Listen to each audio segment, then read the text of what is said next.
Diceritakan oleh Abu Qatadah radhiyallahu an, suatu ketika kami sedang sholat bersama Nabi sallallahu alaihi wasallam.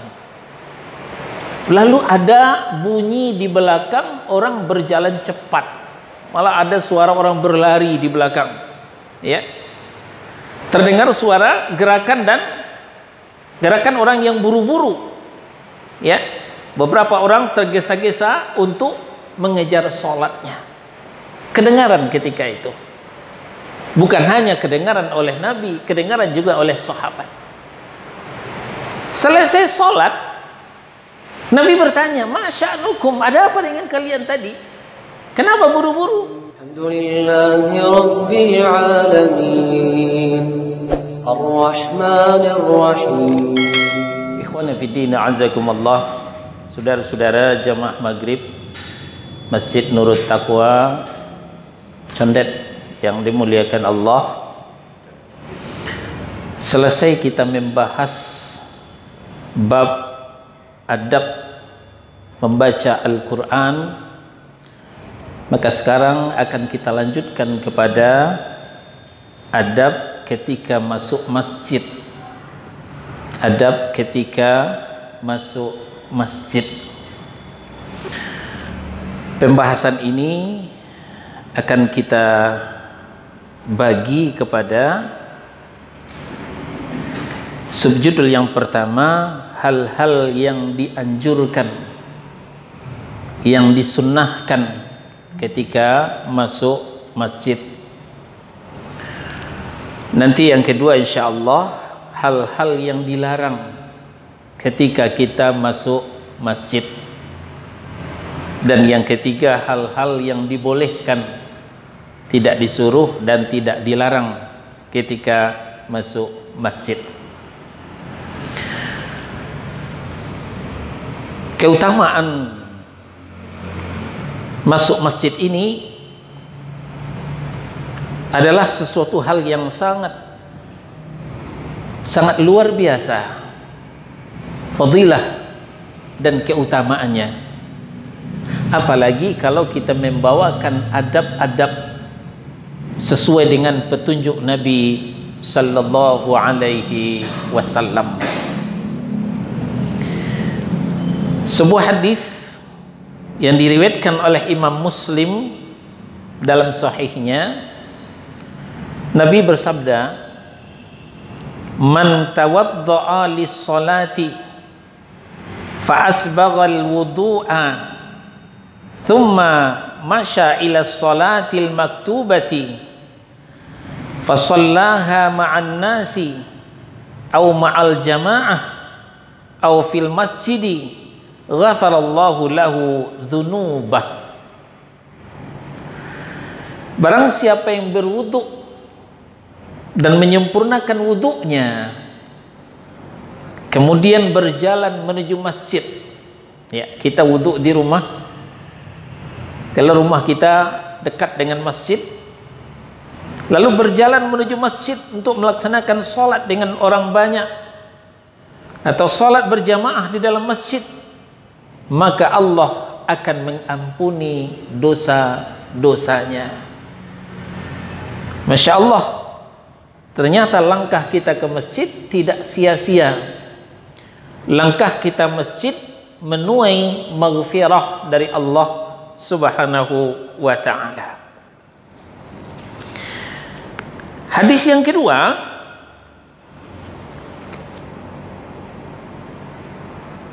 diriwayatkan oleh Al-Bukhari, Muslim, Ahmad, An-Nasai, Abu Daud dan Malik. Nabi sallallahu alaihi wasallam bersabda, "Fa idza dakhala al-masjida kana fi sholati ma kanatis sholatu hiya tahbisuhu wal malaikatu yusalluna ala ahadikum ma dama fi majlisil ladzi shalla fihi yaqulun Allahumma arhamhu Allahumma arhamhu Allahumma ighfir lahu Allahumma tub alaihi ma lam yu'dhi fihi ma lam yuhdith fihi." Apabila seseorang masuk ke dalam masjid, kata Nabi, Lalu dia seperti berada di dalam solat selama solat itu yang menyebabkan dia menunggu di masjid. Walaupun kita cuma solat 3 rakaat, lalu kita tetap duduk di masjid, maka duduk kita menunggu solat isya itu dihitungkan pahalanya seperti pahala solat. Nah, demikian dikatakan Nabi SAW. Apabila seorang masuk dalam masjid, dia seperti berada di dalam solat. Selama solat itu yang menyebabkan dia menunggu di masjid. Ya, kenapa kita duduk sekarang? Ya, menunggu solat isya. Menunggu solat isya. Dan para malaikat bersalawat atas salah seorang dari kalian selama berada di tempat duduknya, yang di tempat duduk itu dia melaksanakan solat. Para malaikat berdoa, ya Allah, berilah rahmat dia. Ya Allah, ampunilah dia dan terimalah taubatnya selama dia tidak mengganggu dan selama dia tidak berhadas. Ini keutamaan yang sangat luar biasa kalau kita berada di dalam masjid dan mengikuti adab-adabnya. Lalu apa saja yang dianjurkan kepada kita untuk menuai pahala yang melimpah dengan masjid ini? Pertama, bersegeralah datang ke masjid. Bersegeralah datang ke masjid. Tentu masing-masing kita punya jam. Mungkin jam dinding di rumah, jam tangan, atau di handphone masing-masing juga ada jamnya. Dan kita juga mengetahui waktu-waktu masuk jam berapa. Jadwal waktu sholat kita sudah bisa memahami, ada tercantum. Nah, kita bisa hitung berapa waktu melangkah dari rumah kita ke masjid. Kita bisa siapkan waktu untuk segera datang ke masjid. Yang menyuruh kita datang ke masjid ini adalah untuk mendapatkan pahala yang lebih banyak lagi, fadilah yang lebih melimpah lagi. Ini disampaikan oleh Nabi SAW dalam hadis yang juga diriwayatkan oleh Imam Muslim. Nabi SAW bersabda, ya, hadis ini dari Abu Hurairah radhiyallahu an, "Lau ya'lamun nasu ma fin nida wa saffil awal thumma lam yajidu illa ayyastahimu alaihi lastahamu walau ya'lamuna fit tahjiri lastabaku ilaihi walau ya'lamuna fil atamah wasubhi la atauhuma walau habwa." Seandainya manusia tahu, kata Nabi SAW, tentang keutamaan yang ada di dalam azan dan shaf yang pertama, ya, keutamaan mengumandangkan azan dan keutamaan sholat di shaf yang pertama. Kemudian mereka tidak akan mendapatkannya kecuali dengan cara diundi, ya, karena kalau orang tahu keutamaan azan, keutamaan sholat di shaf pertama, orang akan berebut. Maka itu tidak akan didapatkan kecuali dengan diundi. Maka mereka siap untuk diundi, kata Nabi SAW. Tapi cuman sampai hari ini tidak semua kaum muslimin yang tahu fadilah, keutamaan mengumandangkan azan dan keutamaan sholat di shaf yang pertama. Maka ketika azan, orang menolak, antum aja yang azan, antum ada yang azan. Dia tidak mau azan. Begitupun sholat. Banyak orang memilih saf paling belakang, bisa sandaran, tidak mau maju ke saf yang pertama. Selanjutnya kata Nabi, dan seandainya manusia tahu keutamaan yang ada pada salat zuhur, mereka pasti akan berlomba untuk datang lebih awal. Dan seandainya mereka tahu keutamaan yang terdapat pada salat subuh, ya, salat isya dan salat subuh, mereka pasti akan mendatanginya meskipun dengan merangkak, kata Nabi SAW. Kita belum melihat ada jamaah yang merangkak datang ke masjid, semuanya masih berjalan kaki. Kenapa? Karena mereka belum semuanya tahu fadilah yang disediakan Allah, pahala yang disediakan Allah. Pertama tadi dengan mengumandangkan azan, kedua sholat di shaf yang pertama. Tentu kalau sholat shaf pertama nggak mungkin orang terlambat, pasti orang yang duluan datang ke masjid yang duduk di shaf yang pertama. Nah, inilah sebabnya kenapa kita dianjurkan, disyariatkan, disunnahkan, bukan diwajibkan ya. Nih pada pertemuan-pertemuan terdahulu ya, ada jemaah yang merasa kurang karena semuanya wajib, anggapannya begitu. Jadi kajian kita ini lebih banyak orientasinya kepada sunnah, dianjurkan dan dianjurkan, tidak diwajibkan gitu. Jadi dianjurkan atau disunnahkan untuk segera datang ke masjid. Ini yang pertama. Yang kedua, dianjurkan berjalan dengan tenang, tidak tergesa-gesa, ya, santai jalannya. Ini hanya akan dilakukan oleh orang yang segera menyiapkan waktunya ke masjid.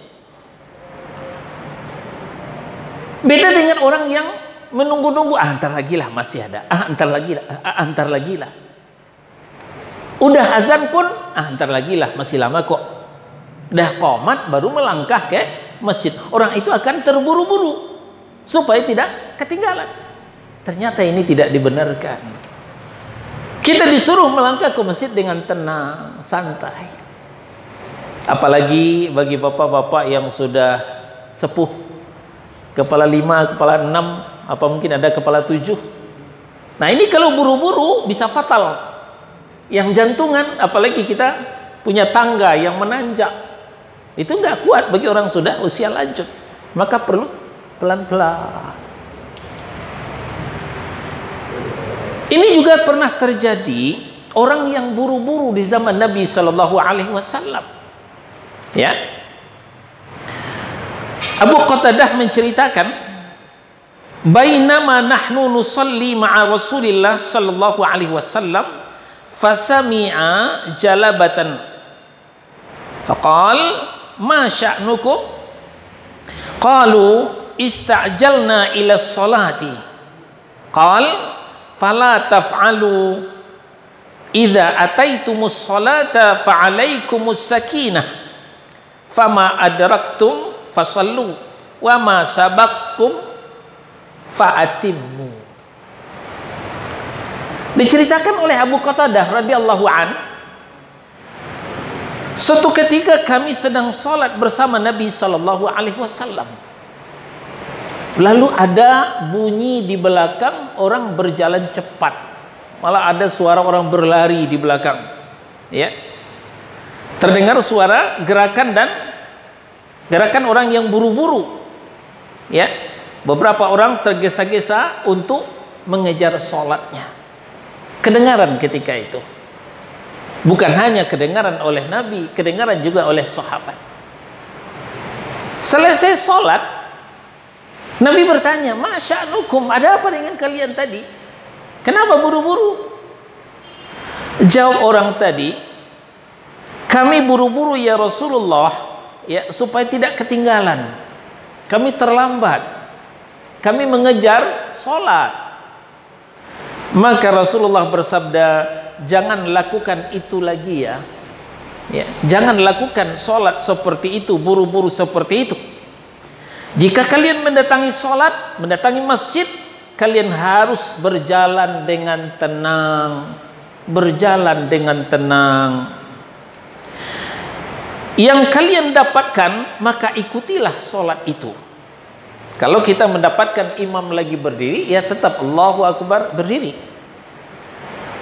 Kalau kita mendapatkan imam sedang ruku, Allahu Akbar, ya langsung ruku. Kalau kita mendapatkan imam sedang duduk, Allahu Akbar, langsung duduk. Kalau kita mendapatkan imam sedang sujud, ya Allahu Akbar, langsung sujud.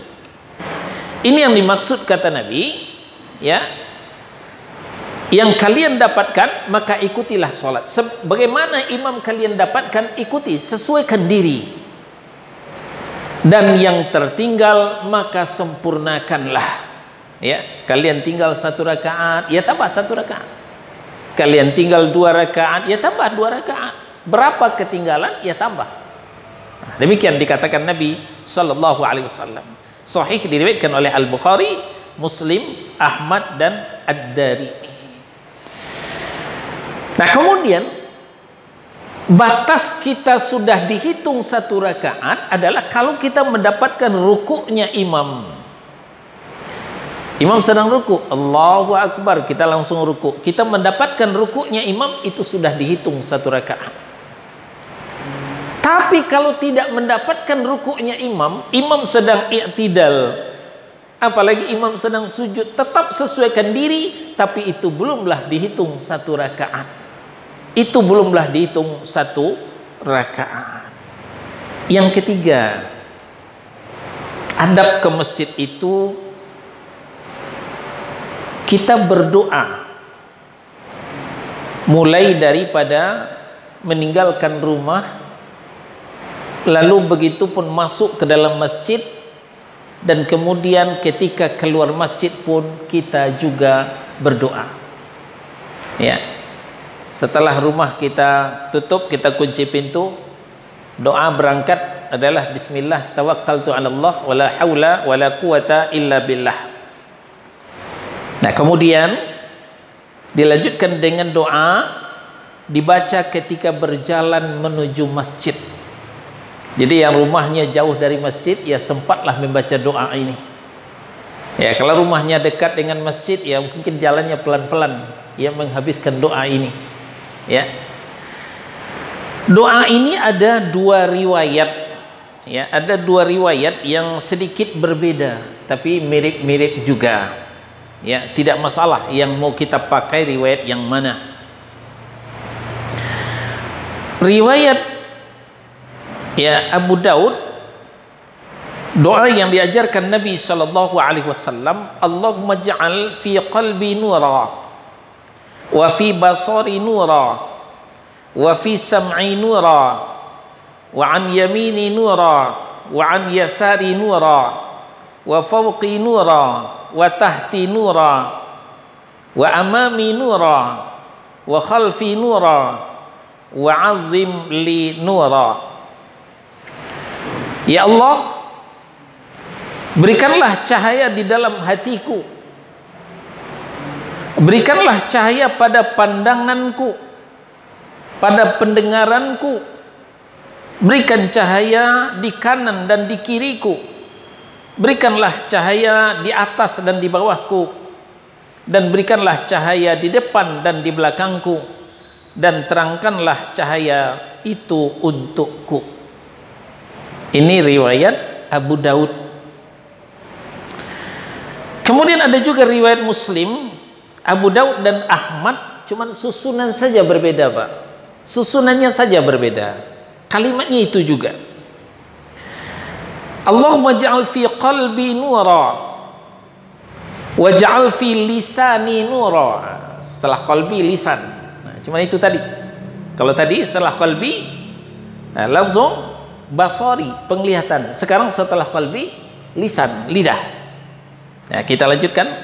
Allahumma ja'al fi qalbi nura waj'al fi lisani nura waj'al fi sam'i nura waj'al fi basari waj'al khalfi nura wa amami nura waj'al min fawqi nura wa min tahti nura. Allahumma a'zim li nura. Ya Allah, berikanlah cahaya di dalam hatiku, dan berikan pula cahaya pada lisanku, pada lidahku. Berikan cahaya pada pendengaran dan penglihatanku. Berikan cahaya di belakang dan di depanku. Berikanlah cahaya di atas dan di bawahku. Ya Allah, terangkanlah cahaya itu untukku. Jadi beda susunan saja. Silahkan yang mau mana yang kita baca. Sementara kalau kita belum hafal, ya boleh terjemahannya saja kita baca. Tapi berusahalah untuk menghafalnya. Lalu sesampai di masjid, ya, sesampai di pintu masjid, ya, kita sudah dalam keadaan suci, sudah beruduk tadi di rumah. Maka langkahkanlah kaki kanan terlebih dahulu, kemudian baca lagi doa, ya. Baca lagi doa. Doa diawali dengan salawat. Allahumma salli wa sallim ala Muhammadin wa ala ali Muhammadin. Allahumma ftah li abwaba rahmatik. Ya, setelah kita bersalawat, ya Allah, bukakanlah pintu-pintu rahmatmu untukku. Ya, sambil kita membuka pintu masjid, kalau pintu masjid sedang tertutup, ya, karena rata-rata sekarang masjidnya sudah pakai AC. Pintu masjid itu sambil membuka pintu masjid, kita membaca salawat. Setelah salawat, Allahumma ftahli abwaba rahmati. Ya Allah, bukakanlah untukku pintu rahmatmu, pintu kasih sayangmu. Nah, kemudian ketika keluar, kita tutup lagi dengan doa, dengan zikir. Diawali dengan salawat. Allahumma salli wa sallim ala Muhammadin wa ala ali Muhammadin. Allahumma inni as'aluka min fadlik. Ya, setelah salawat kita berdoa lagi, ya Allah, sesungguhnya aku mohon kepadamu kurniamu. Mohon kepadamu kurniamu. Nah, ini adab yang ketiga, kita membaca doa. Doa berangkat dari rumah, doa masuk masjid, doa keluar masjid. Yang keempat, disunahkan kepada kita, tadi kita sampaikan, masuk dulukan kaki kanan, keluar dahulukan kaki kiri. Ketika masuk, kita dahulukan kaki kanan sambil berdoa tadi, Allahumma ftahli abwaba rahmatik. Mau keluar, dahulukan kaki kiri sambil berdoa, Allahumma inni as'aluka min fadlik. Ya.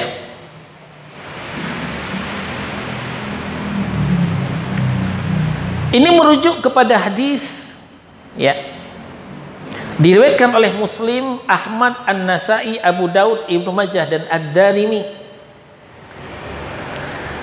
Nah, tentang doa tadi, ya. Idza dakhala ahadukumul masjida falyaqul Allahumma ftah li abwaba rahmatik. Wa idza kharaja falyaqul Allahumma inni as'aluka min fadlik. Apabila kalian masuk ke dalam masjid, maka bacalah, ya Allah, bukakanlah pintu-pintu rahmatmu untukku. Dan apabila kalian keluar dari masjid, maka bacalah, ya Allah, sesungguhnya aku mohon kurniamu, mohon kepadamu kurniamu. Ya, ini dalilnya diriwayatkan oleh Imam Muslim, Ahmad, An-Nasai dan Ibnu Majah.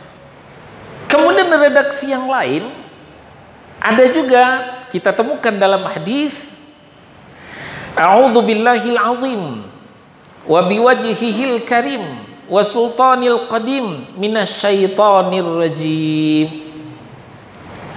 Aku berlindung kepada Allah yang maha agung dan dengan wajahnya yang maha mulia dan dengan kerajaannya yang qadim dari syaitan yang terkutuk. Kadang-kadang walaupun di dalam masjid, ternyata syaitan itu tidak berhenti menggoda kita. Padahal di luar sana kita biasa-biasa saja, normal-normal saja. Telah di dalam masjid, datang ngantuk, mulai nguap. Ya, ini syaitan. Apalagi kalau kita sudah pegang Al-Quran, sudah mulai tilawah, membaca Al-Quran, nah mulailah ngantuk, wah, mulai nguap. Itu syaitan. Jadi diawali ketika kita masuk masjid tadi, kita berlindung kepada Allah dari syaitan yang terkutuk. Ya. Kemudian ya, ini riwayat yang lain tentang dalil mendahulukan kaki kanan ketika masuk, mendahulukan kaki kiri ketika keluar. Itu merujuk kepada hadis dari Aisyah radhiyallahu anha. Beliau berkata, kana Nabiyyu sallallahu alaihi wasallam yu'jibuhu tayammunu fi tana'ulih wa tarajjulih wa tahurihi wa fi sya'ni kullih. Nabi sallallahu alaihi wasallam, kata Aisyah radhiyallahu anha, menyukai segala sesuatu, semua perkara yang kanan. Yang kanan ketika beliau memakai sendal, kanan dulu. Menyisir rambut, sebelah kanan dulu. Bersuci, yang kanan dulu. Ya. Nah, ini tentang keutamaan mendahulukan yang kanan. Jadi semua yang baik-baik, yang positif dianjurkan memulai dengan yang kanan. Karena masuk masjid itu hal yang baik, hal yang positif, maka didahulukanlah kaki yang sebelah kanan. Lalu yang menjurus kepada masuk ke dalam masjid, itu hadisnya dari Anas bin Malik radhiyallahu an. Dari Anas bin Malik radhiyallahu an, diriwayatkan oleh Al-Hakim. Minas sunnati idza dakhaltal masjida an tabda'a bi rihlikal yumna wa idza kharajta an tabda'a bi rihlikal yusra. Ya. Ini dikatakan oleh Anas bin Malik. Termasuk sunnah. Ya. Sunnah adalah ajaran. Termasuk sunnah, jika kamu masuk masjid maka kamu dahulukan kaki kanan, dan bila kamu keluar dari masjid kamu dahulukan kaki yang kiri. Nah, ini dikatakan oleh Anas bin Malik. Anas bin Malik ini adalah asisten pribadi Rasulullah Sallallahu Alaihi Wasallam. 10 tahun tidak pernah berpisah dengan Nabi Sallallahu Alaihi Wasallam. Beliau adalah sahabat yang mulia. Nah, itu yang keempat. Yang kelima, kalau sudah masuk masjid, terlebih dahulu sebelum duduk disyariatkan untuk sholat. Untuk sholat minimal 2 rakaat. Ini sebagai penghormatan, atau yang lebih dikenal dengan tahiyatul masjid. Ya, di zaman Nabi ini belum dinamakan tahiyatul masjid, cuman sholat 2 rakaat itu saja. Ya, gunanya untuk penghormatan masjid. Ya, ini merujuk kepada hadis dari Abu Qatadah As-Sulami radhiyallahu anhu. Rasulullah sallallahu alaihi wasallam bersabda, "Idza dakhala ahadakumul masjida falyarka' rak'ataini qabla an yajlisa." Apabila salah seorang dari kalian masuk ke dalam masjid, maka salatlah 2 rakaat sebelum dia duduk. Diriwayatkan oleh Ibnu Majah dan Ad-Darimi. Lalu kemudian tahiyatul masjid ini, kalau kita masuknya belum masuk waktu, ya kita sholatnya ya untuk tahiyatul masjid. Tapi kalau sudah masuk waktu, apalagi waktunya sudah kasib, tinggal sedikit lagi, maka sholat sunnah rawatib sudah berfungsi sebagai tahiyatul masjid. Ya, jadi enaknya kalau rumah kita dekat dengan masjid, ya, sudah kita waktu akan masuk, kita mulai siap-siap. Perlu mandi, nggak perlu mandi, nggak usah, kita wuduk saja. Ya, setelah wuduk kita sholat sunnah wuduk 2 rakaat. Lalu berkumandanglah azan.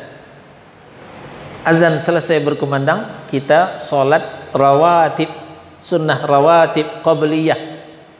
Apakah yang 2 rakaat, apakah yang 2 kali 2 rakaat, ya terserah. Kita melangkah ke masjid. Sesampai di masjid, waktu masih ada. Nah, kita gunakan untuk tahiyatul masjid. Ini kalau waktunya lapang. Tapi kalau waktunya sempit, kita masuk masjid, azan sudah berkumandang, ya, kita juga mau sholat sunnah qabliyah, sunnah rawatib, maka tidak usah lagi ngurusin tahiyatul masjid, tunaikan saja sholat sunnah qabliyah, ya, itu sudah berfungsi sekaligus untuk sholat tahiyatul masjid. Karena yang penting jangan duduk sebelum sholat. Apalagi kalau begitu di masjid, muazzin langsung qomat. Qad qamatis sholatu, qad qamatis sholah. Ya, segera luruskan dan rapatkan shaf. Jangan lagi ngurusin tahiyatul masjid. Nah, jadi ingat saudara-saudara, tahiyatul masjid ini fleksibel, tidak kaku. Tidak kaku. Ini bisa kita sengaja tahiyatul masjid kalau waktunya lapang. Kalau waktunya sempit, sholat apapun yang kita lakukan itu sudah berfungsi sholat sunnah wudhu, sudah berfungsi untuk sholat tahiyatul masjid. Ini dalil yang pertama, kata Nabi, idza dakhala ahadukumul masjida falyarka rak'ataini qabla ayyajlis. Apabila salah seorang dari kalian masuk ke dalam masjid, maka sholatlah 2 rakaat sebelum dia duduk. Hadis diriwayatkan oleh Al-Bukhari, Muslim, Ahmad, At-Tirmidzi, An-Nasa'i, Abu Daud, Ibnu Majah, dan Ad-Darimi. Dalil yang kedua, ini hadisnya panjang, ya.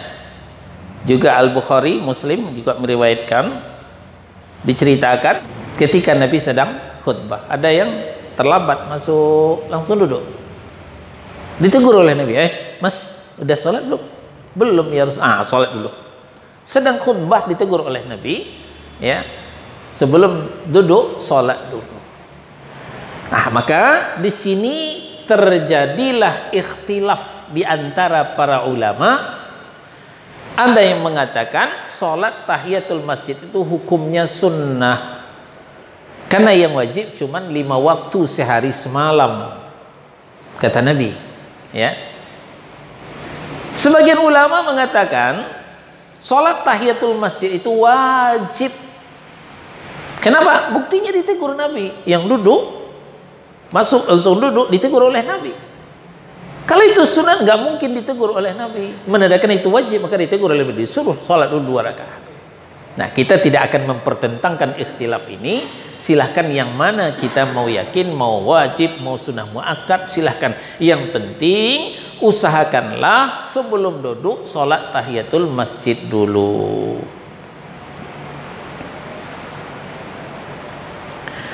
Yang keenam,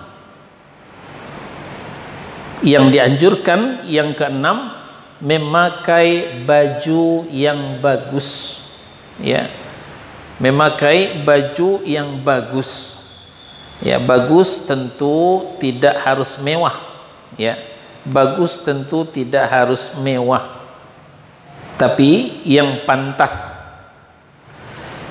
ya. Usahakanlah baju kita itu bersih, itu sudah pasti. Ya, bersih sudah pasti. Ya. Usahakan yang polos, boleh berwarna tapi polos, ya. Putih akan lebih baik lagi. Ya, tidak wajib putih. Akan lebih baik lagi kalau putih. Kalau mau warna juga boleh. Tapi usahakan polos.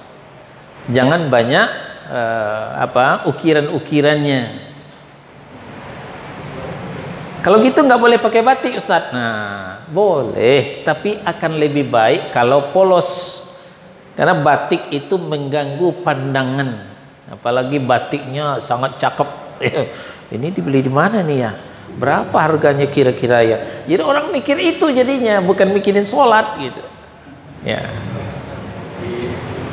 Apalagi baju kaos, sudah baju kaos gambar partai lagi. Ah, ini fatal. Ya. Ini musim pilkada, musim pemilu, masa kampanye, tolong ya. Kalaupun kita ke bagian kaos, dapat hadiah kaos, bukan tidak boleh dipakai, boleh dipakai untuk dalaman. Untuk dalaman dipakai baju lagi yang jangan tipis, tembus pandang, masih kebayang ya. Pakailah baju yang agak rapat supaya tidak kelihatan ya, tanda gambar itu tadi. Nah, jadi kita ulang, baju yang bagus ini yang dimaksud bukan berarti mewah ya, tapi yang pantas lah. Jangan kaos oblong ke masjid. Ya, ini tidak bagus. Walaupun kaos oblong itu baru dibeli di pasar, tetap tidak pantas untuk sholat di masjid. Kalau sholat di rumah silahkan. Hadis dari Abdullah ibnu Umar radhiyallahu anhuma, beliau berkata, Anna Umar bin Khattab ra'a hullatan siyara'a inda babil masjidi faqal ya Rasulullah law ishtaraita hadhihi falabistaha yaumal jum'ah wali wafdi idza qadimu alayka faqala Rasulullah sallallahu alaihi wasallam innama yalbasu hadhihi man la khalaqa lahu fil akhirah. Umar bin Khattab radhiyallahu an, ini diceritakan oleh anak beliau Ibnu Umar ya. Dua-duanya sahabat Nabi. Ya. Ibnu Umar menceritakan bahwa ayahnya Umar bin Khattab radhiyallahu an melihat kain sutra. Ya. Kain sutra bergaris di pintu masjid. Lalu beliau berkata, "Ya Rasulullah, kalau saja engkau membeli ini lalu engkau memakainya di hadapan kaum muslimin di hari Jumat dan untuk menemui tamu utusan delegasi yang datang kepadamu, ya, ini tentu lebih bagus, lebih pantas, ya, lebih mantap." Ini pandangan Umar bin Khattab radhiyallahu anhu. Rasulullah sallallahu alaihi wasallam bersabda, yang memakai ini hanyalah orang yang tidak mempunyai bagian untuk memakainya di akhirat. Nah, ini menunjukkan pakaian bagus bukan berarti mewah, ya. Karena yang ditunjukkan Umar tadi adalah sutra. Sedangkan sutra tidak halal bagi pria. Sutra itu boleh dipakai wanita, tapi kita kaum pria tidak boleh memakainya. Dalam hadis yang lain, di antara tanda hari kiamat itu kalau sutra sudah dihalalkan, zina sudah dihalalkan, musik sudah dihalalkan, ya, itu tanda dekatnya hari kiamat. Jadi sutra itu diharamkan untuk kita kaum pria, tidak boleh. Jadi pakaian bagus yang dimaksud bukan berarti mewah, ya, yang pantas, ya, yang tidak bergambar.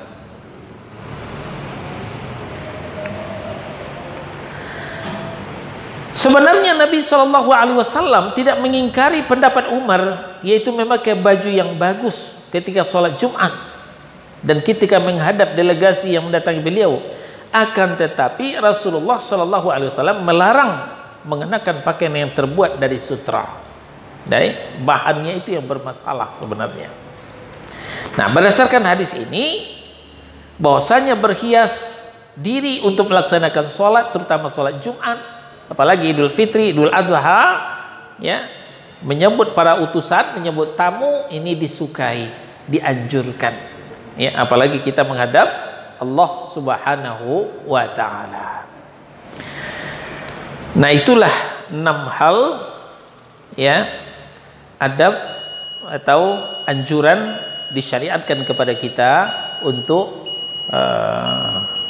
melaksanakannya ketika kita memasuki masjid. Yang pertama, segera datang ke masjid, menyiapkan waktu. Yang kedua, jalan dengan tenang, tidak boleh tergesa-gesa. Yang ketiga, berdoa mulai daripada berangkat dari rumah, masuk ke masjid dan keluar dari masjid. Yang keempat, mendahulukan kaki kanan ketika masuk masjid dan mendahulukan kaki kiri ketika keluar dari masjid. Yang kelima, salat tahiyatul masjid. Dan yang keenam, memakai baju yang bagus dan bersih tentunya. Alhamdulillahi Rabbil Alamin Ar-Rahmanir Rahim